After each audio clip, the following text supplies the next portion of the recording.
Burning Man is held in a place called the Black Rock Desert, which is about 100 miles north of Reno, Nevada, which is in northern Nevada. And the Black Rock Desert is a giant flat plain that used to be an ancient lake bed, so it's a dry ancient lake bed. And so it's as flat as the eye can see. It goes on for miles in all directions. And because of the lake sediments, the ancient lake there, the soil is alkaline, so it's very corrosive. So nothing grows there. It's a blank canvas, if you will. It's tabula rasa, and which is, I think, probably why you know, the artists and people from San Francisco, Larry Harvey, etc., who started the festival, really liked the desert. They could put their art there and anything they wanted to there, and have it sort of framed by, you know, sort of this natural environment. The first time I went to Burning Man was in 2004, which was nine years ago. This year will be the 10th year going, and it was like I had sort of read about it, and I had, you know, done some research on it before, so I sort of had a general idea of what it was. But I can tell you, my first year there, it was pretty overwhelming.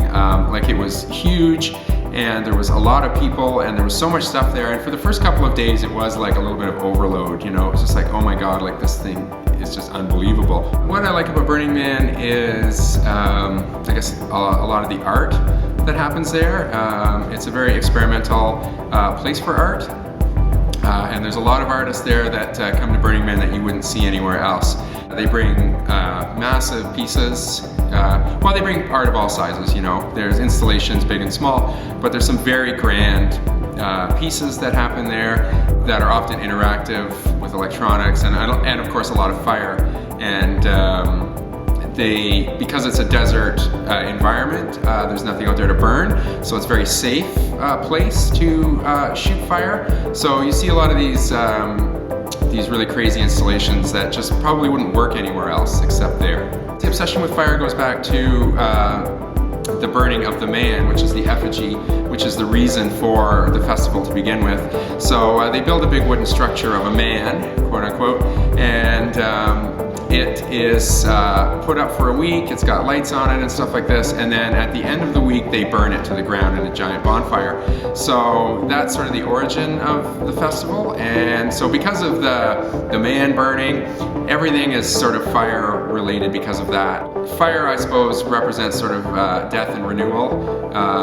You know, kind of I guess the phoenix, I suppose, is sort of part of the metaphor happening there, where it's, you know, you're rising from the ashes. And maybe there's this sort of metaphor that for creation to happen, like, destruction has to happen. You know, but for the first year it was like pretty overwhelming and really cool, and it really makes an impression, or made an impression on me. And it was like, wow, I really like this, and I like the freedom, and I like the artists, and I like, you know, I would like to somehow take part more in this. So that's kind of what I came away with after the first time.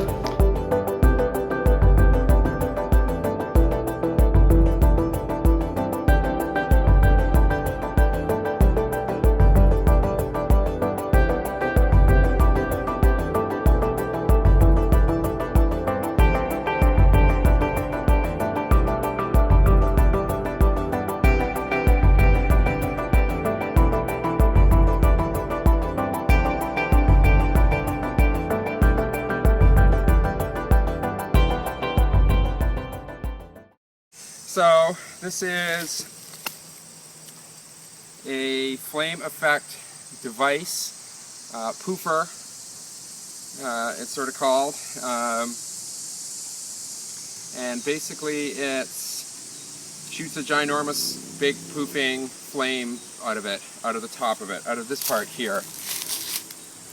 So it's going to be a light source for photography. I'm going to use this as basically like a flash of light. So I'm going to be shooting at night with it, and I will have a camera set up on a tripod. So I'll be here with the camera, the device will be behind me, and you'll be there, and I'll say smile for the picture, and it works off a foot pedal, which I have here. So this, I step on with my foot, the big flame will come out behind me, it'll be a big bright light, big orange light, and I will take the picture of you at the same time. So I got this idea, this general setup from Burning Man where these are everywhere. You know, different shapes and sizes, and I learned how to build this from a couple of experts at Burning Man who came and taught a workshop in Toronto on how to build one of these poofers. I suddenly had a brainwave because I wanted to build one, but I wanted to have a purpose for it. You know, and aside from like working on other people's projects, you know. So all of a sudden I had the idea that I could use it as a light source, and I thought that's why I'm going to build one. Yeah, so this is a proof of concept test. So I did some preliminary testing before, but the problem was that the pilot light kept going out. So I redesigned a different type of pilot light, and which is now has more flames on it, and it's variable in height. Because I emailed one of the guys from Burning Man, and he said, well, you should maybe raise it up higher. So this is where the flame comes out. This is called the head, the effect head. Although there's not really much to see there, it's just the end of a pipe. But they call that part the effect head. So this is where, and the flame will basically come up here. And it should be a good... And that's your pilot light. This is the pilot light here. And it should make a flame a good 6 to 8 feet in the air.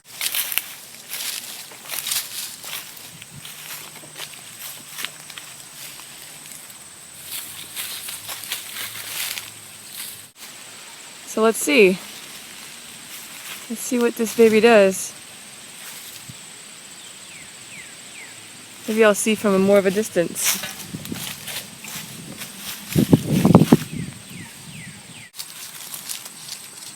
The solenoid opens and closes the gas valve that lets the gas come out of the tank, the accumulator tank. Okay. Yeah. Yep. So test number 1. Maybe the only test. Whoa. That's it. That's it? But it worked. Look, you, it worked. can the you, pellet didn't go out. No. Can you do it again? Yeah, no, if we were at night, you'd see a huge flash. Victory. That's it. That's it. Good dogs. The dog's barking. Oh. Okay. Do it again. One more and that's it. We gotta let the tank. We gotta let it recharge. Okay. A little bit. Oh, motherfucker. Motherfucker, it works. That's awesome. It works. Holy shit, it works. Okay, here we go.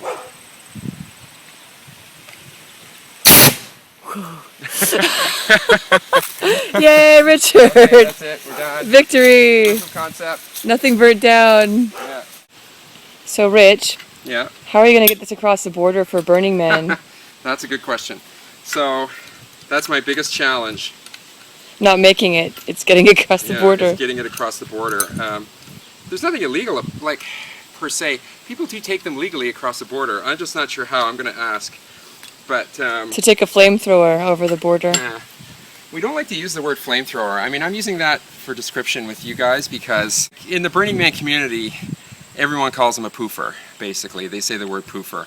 But anyway, the way to get it across the border is to break it down into smaller pieces. Yeah. So I'm going to break it down into smaller pipes and bits and reassemble it when I get across to the other side. So, I don't know, 5, 4, 3.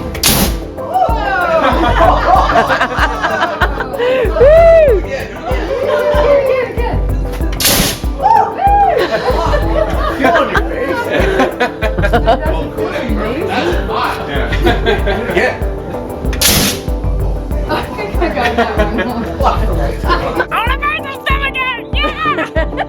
I can't believe how warm it is. Like it's like a half second. It's like Mad Max. Blast it one more time, then we're gonna get a picture of all. I'm gonna get a picture of you guys.